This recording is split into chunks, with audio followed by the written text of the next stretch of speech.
Good morning students. आज की इस वीडियो में बात करेंगे एक्सरसाइज 3.2 के क्वेश्चन नंबर 5 की। देखिए स्टार्ट करते हैं।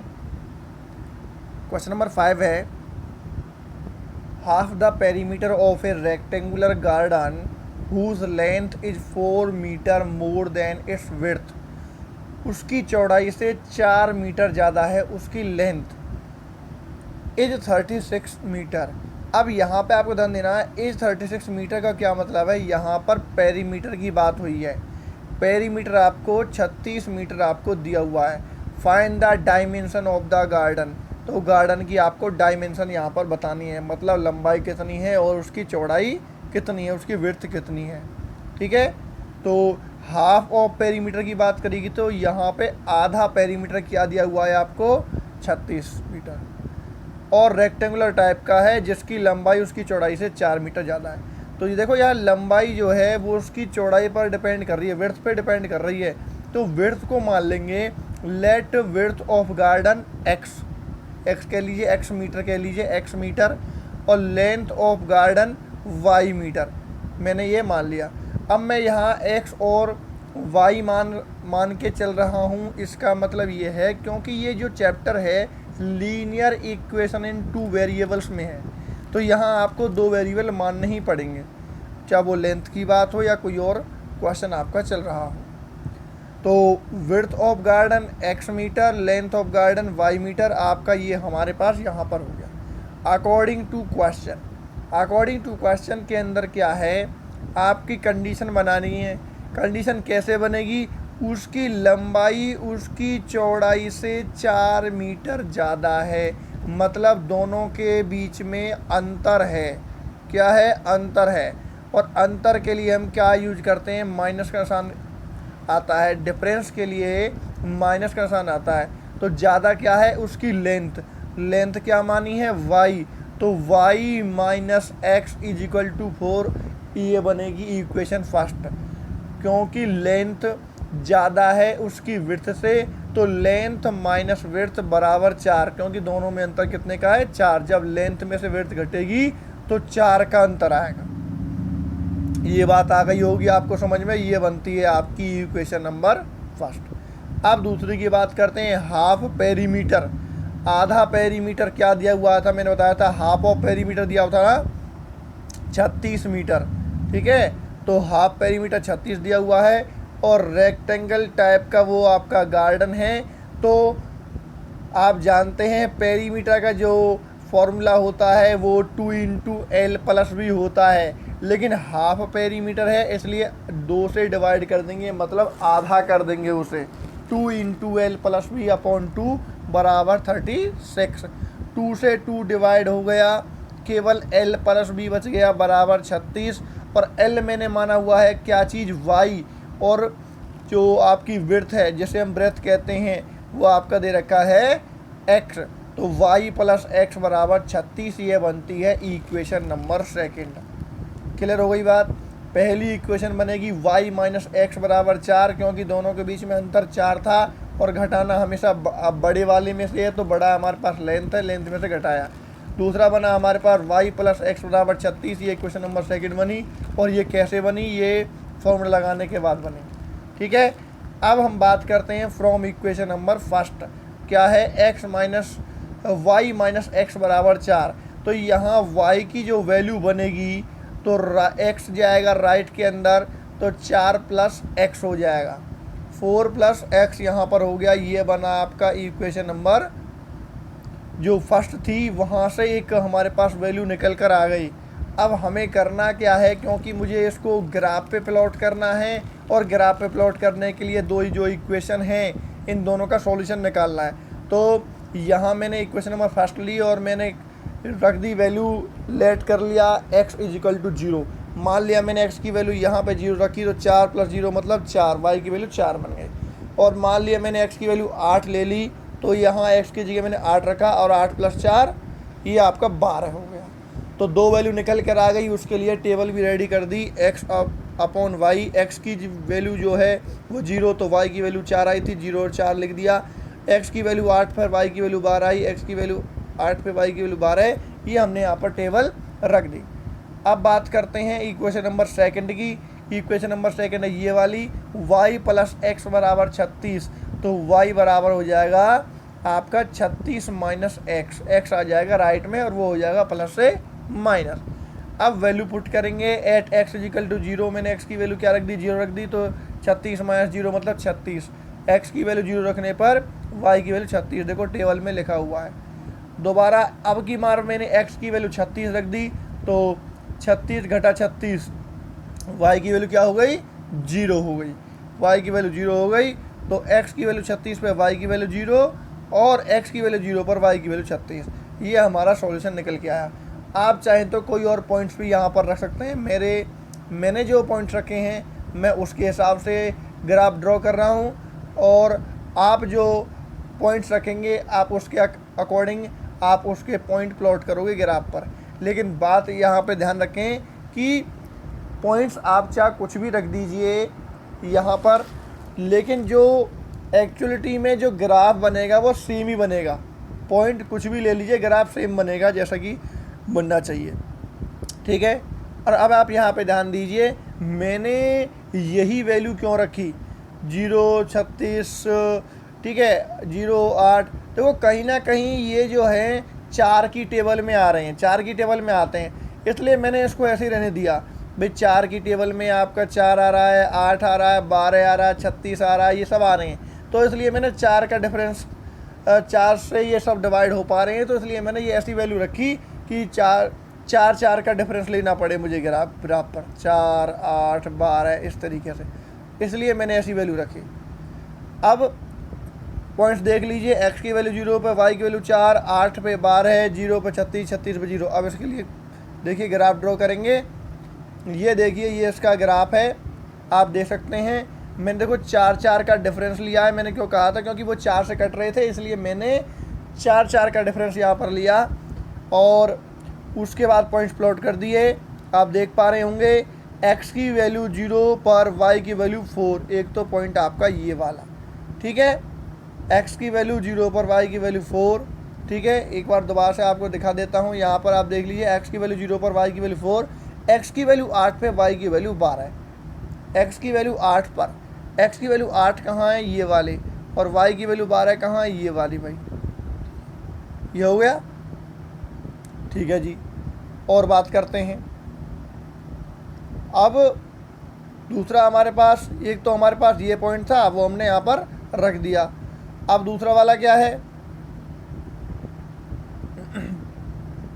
दूसरे वाला जो पॉइंट है वो यहाँ पे ध्यान दीजिए, x की वैल्यू 8 पर y की वैल्यू 12 है, x की वैल्यू 8 पर, x की वैल्यू 8 पे, y की वैल्यू 12, ये तो मैंने आपको बता दिया।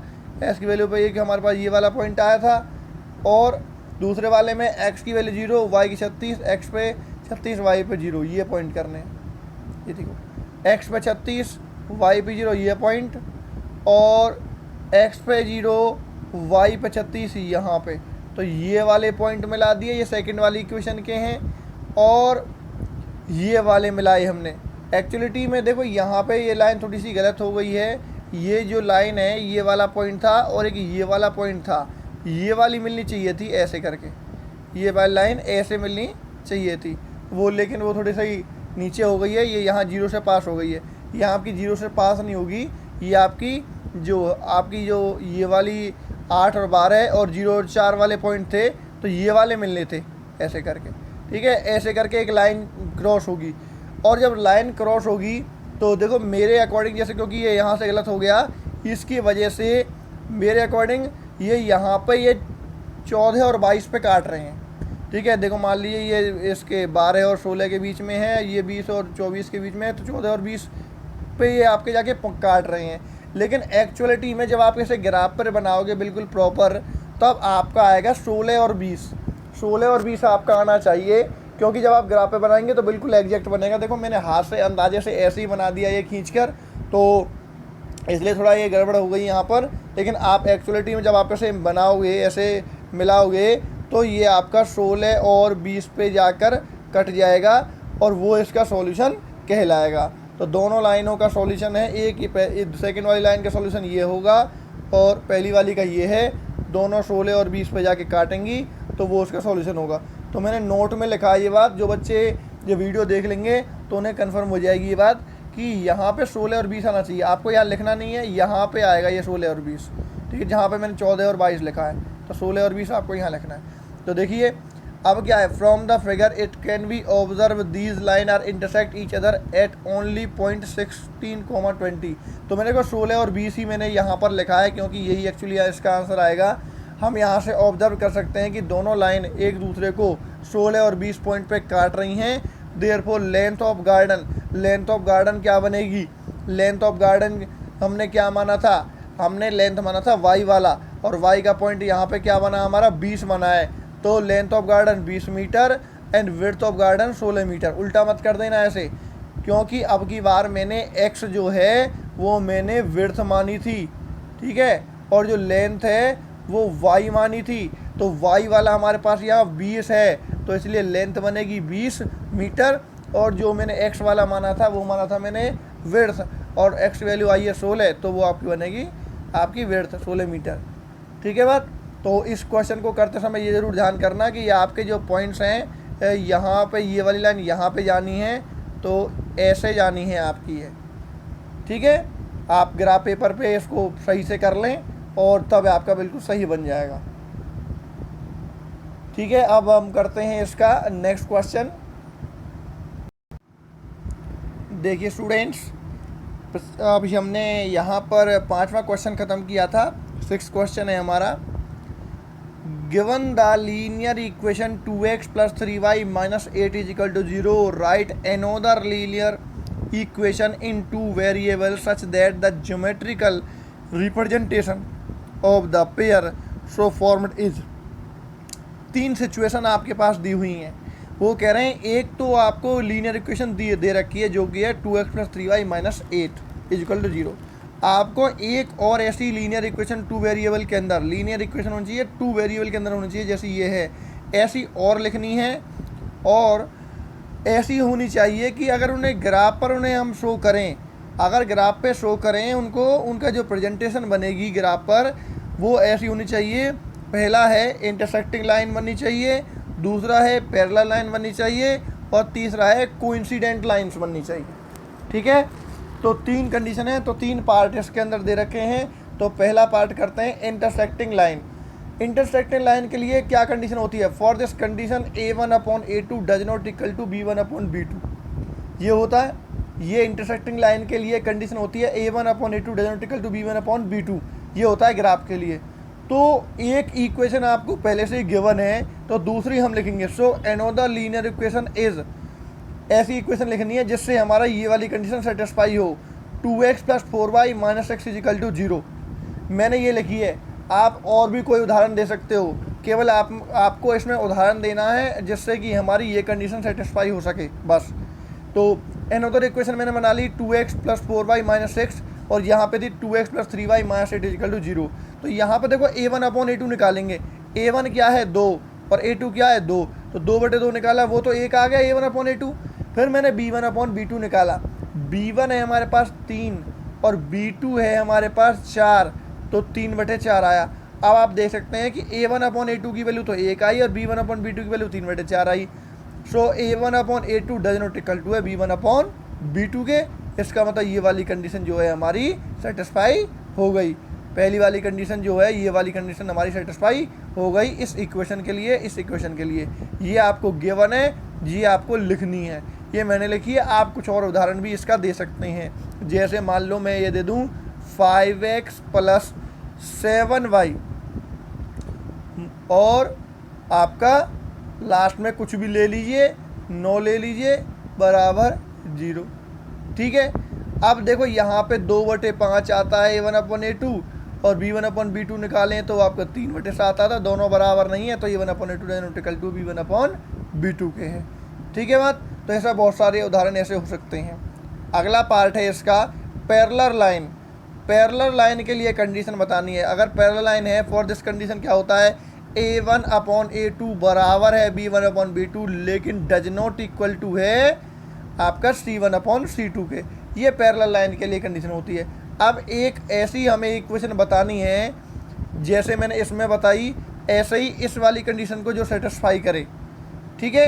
तो देखिए उसे अगले पेज पे बताता हूँ आपको। ये वाली कंडीशन, ये वाली जो इक्वेशन है ये तो सही भी रहेगी, दूसरी हमको लिख के बतानी है इस तरीके से। देखिए यहाँ पर तो इसके लिए मैंने क्या किया, शो एनोदर लाइन, और लाइन कह लीजिए या लाइन, क्योंकि ग्राफ पर तो जब हम ड्रॉ करते हैं कोई भी चीज़ तो वो लाइन ही होती है, या इक्वेशन कह लीजिए। एनोदर लाइन और इक्वेशन इज 4x + 6y - 8 = 0। मैंने ये बता दी, नया उदाहरण मैंने ये दे दिया पैरेलल लाइन के लिए, क्योंकि गिवन इक्वेशन कौन सी है, ये वाली है गिवन इक्वेशन। मैंने आपके लिए ब्रैकेट में लिख दी है, आपको ऐसे ब्रैकेट में लिखने की जरूरत नहीं है, क्योंकि पेज पलट गया है और पलटने की वजह से आपको पता नहीं है कौन सी इक्वेशन थी, इसलिए मैंने लिख दी है। आपको यहीं तक लिखना है, और अगर आपका एक ही पेज पर क्वेश्चन आ रहा है तो आपको पता होगा। तो यहाँ पर गिवन इक्वेशन ये है 2x + 3y - 8 = 0, और मैंने मान ली 4x + 6y - 8 = 0। तो निकालिए, a1 क्या है 2, a2 क्या है 4, तो 2/4 काटने के बाद 1/2 आया। फिर मैंने b1/b2 निकाला, b1 क्या है 3, b2 क्या है 6, तो 3/6 काटने के बाद 1/2 आया। फिर मैंने c1/c2 निकाला, c1 क्या है -8 और c2 क्या है -8, वो कटने के बाद क्या आ गया 1 आ गया। तो हमने यह पाया कि ये भी 1/2, ये भी 1/2, लेकिन ये 1 है।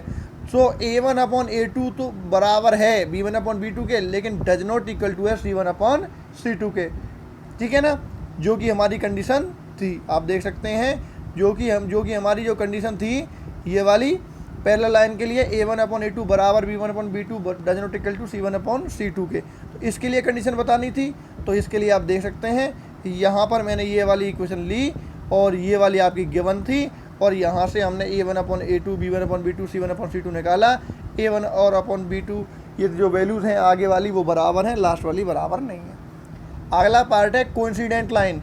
कोइंसिडेंट लाइन के लिए भी आपको एक उदाहरण देना है। For coincident line condition, coincident line condition क्या होगी भाई, इसके लिए गिवन इक्वेशन तो ये दे रखी है आपको पहले से ही, ये होती है इसकी कंडीशन a1/a2 बराबर b1/b2 बराबर c1/c2।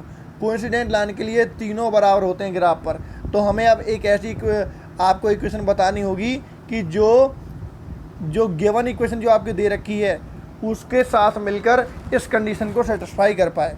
तो देखिए, another equation is 6x + 9y - 24 = 0। बड़ा सिंपल है, बस आपको करना क्या है, आप चाहें तो सिंपल इसका दोगुना कर सकते हो और वो हो जाएगा। मैंने 6, 9 और 24 यहाँ पर लिए हैं। तो देखिए a1/a2 निकाला तो 2/6 करा, 1/3 आ गया। फिर मैंने b1/b2 निकाला, b1/b2 b1 ये है और b2 हमारे पास 9 है, तो 3/9 1/3 आ गया। फिर मैंने c1/c2 निकाला, c1 क्या है -8 और c2 क्या है -24, माइनस से माइनस कट गया, 8 × 24, ये भी 1/3। सो a1/a2 बराबर b1/b2 बराबर c1/c2। तो यहाँ पर आपका कोइंसिडेंट लाइन के लिए ये वाली कंडीशन सेटिस्फाई हो गई। किस इक्वेशन के लिए, इस वाली इक्वेशन के लिए 6x + 9y - 24 = 0। ये मैंने अपनी तरफ से उदाहरण दिए, आप अपनी तरफ से और भी दे सकते हैं। जैसे मैं सिंपली इसका दोगुना करूँ तो वहाँ पे आ जाएगा, जैसे मैं इसको लिख दूँ 4x + 6y - 16 = 0, ये भी हो जाएगा। देख लीजिए a1 क्या है 2, a2 क्या है 4, 2/4 करोगे तो 1/2 आ गया। फिर b1/b2 कर दीजिए, आपका 3 b1 है, b2 हमारे पास 6 है, 3/6 करोगे तब भी 1/2 आ गया। और c1 क्या है -8, c2 क्या है -16, -8/-16 करोगे, काटने के बाद वो भी आपका 1/2 आ गया। तो इस प्रकार आपका और भी कई उदाहरण इसके हो सकते हैं, ठीक है। तो ये मैंने आपका यहाँ पर बता दिया। ये क्वेश्चन नंबर 6 यहाँ पर कंप्लीट हुआ, और क्वेश्चन नंबर 5 मैंने इस वीडियो के अंदर किया है। अगली वीडियो में बात करेंगे इसके लास्ट क्वेश्चन की, जो कि हमारा क्वेश्चन नंबर 7।